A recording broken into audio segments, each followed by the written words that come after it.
ہمارے محبوب سید الاولین والآخرین شفیع المذنبین رحمت للعالمین سیدنا و مولانا امام اعظم محمد رسول اللہ صلی اللہ علیہ وآلہ وسلم کے ان 3 معجزات میں سے ایک بڑا معجزہ ہے جن کا ذکر قرآن کے اندر آیا ہے۔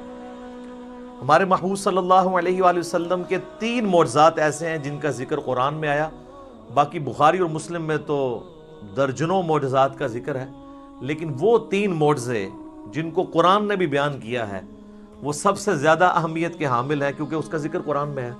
ان میں سے نمبر 1 معجزہ جسے آپ عربی میں آیاتن کہتے ہیں، اردو میں آپ معجزہ، عقل کو عاجز کر دینے والی چیز، اللہ کی نشانی، وہ ہے القرآن، جس کا ذکر سورۃ العنکبوت میں آیا کہ یہ نبی علیہ السلام کا واحد معجزہ ہے جس کی بنیاد پہ دعوی نبوت ہے۔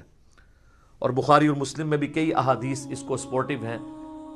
ایک وہ مشہور حدیث ہے بخاری اور مسلم کی کہ اللہ تعالیٰ نے ہر نبی کو کوئی نہ کوئی معجزہ دیا تھا، اور مجھے اللہ نے وحی یعنی قرآن کا معجزہ دیا ہے۔ میں اللہ سے امید کرتا ہوں سب سے زیادہ متبعین قیامت والے دن میرے ہوں گے، کیونکہ میرا معجزہ سب سے زیادہ یونیک ہے، یعنی کتاب کا معجزہ۔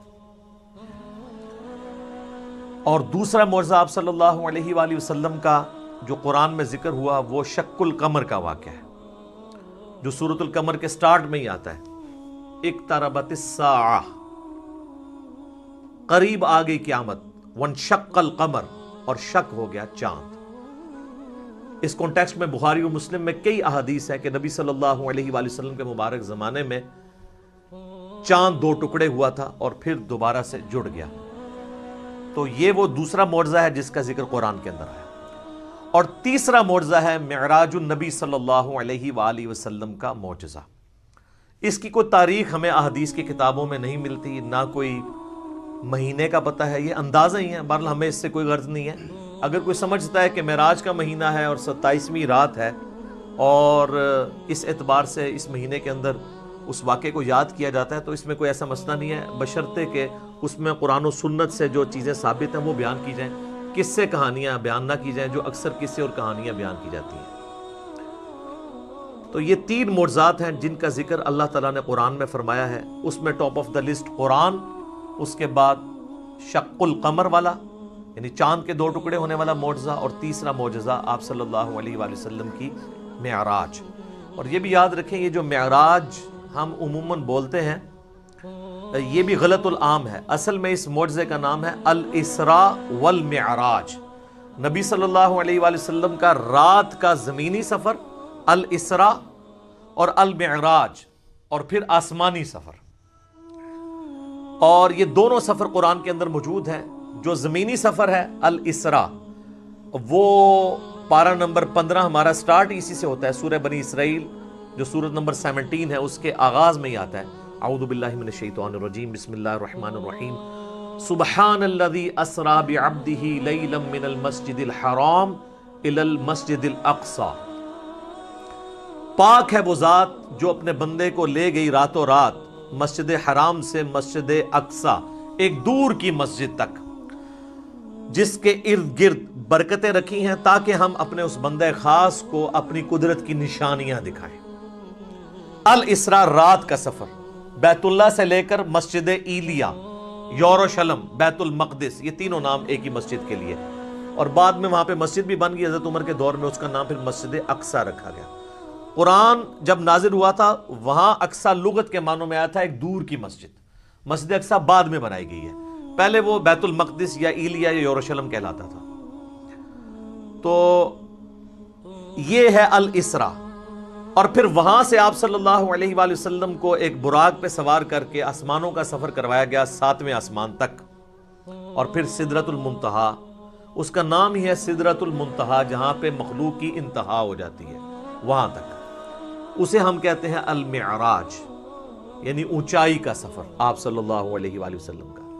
اور اس کا ذکر جو ہے وہ سورۃ النجم، سورت نمبر 53 میں آیا ہے، جس میں وہ مشہور آیت بھی آتی ہے فَكَانَ قَابَ قَوْسَيْنِ أَوْ أَدْنَىٰ، جس کے اوپر انشاءاللہ میں ڈسکشن بھی کر دوں گا۔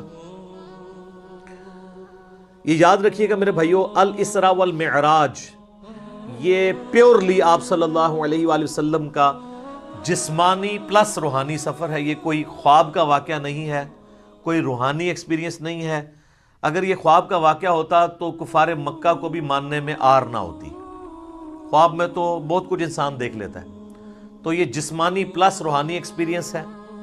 اور اس کے ساتھ یہ بھی یاد رکھنا ہے کہ اس کا موڈ برزخی ہے, یعنی اس کو اس دن کوئی دیکھ کے آبزرو نہیں کر سکتا تھا, الا یہ کہ اللہ نے کوئی ایک خاص منظر کسی کو دکھا دیا وہ الگ بات. ورنہ یروشلم میں آلموسٹ 100,000 کے قریب انبیاء جمع ہوئے.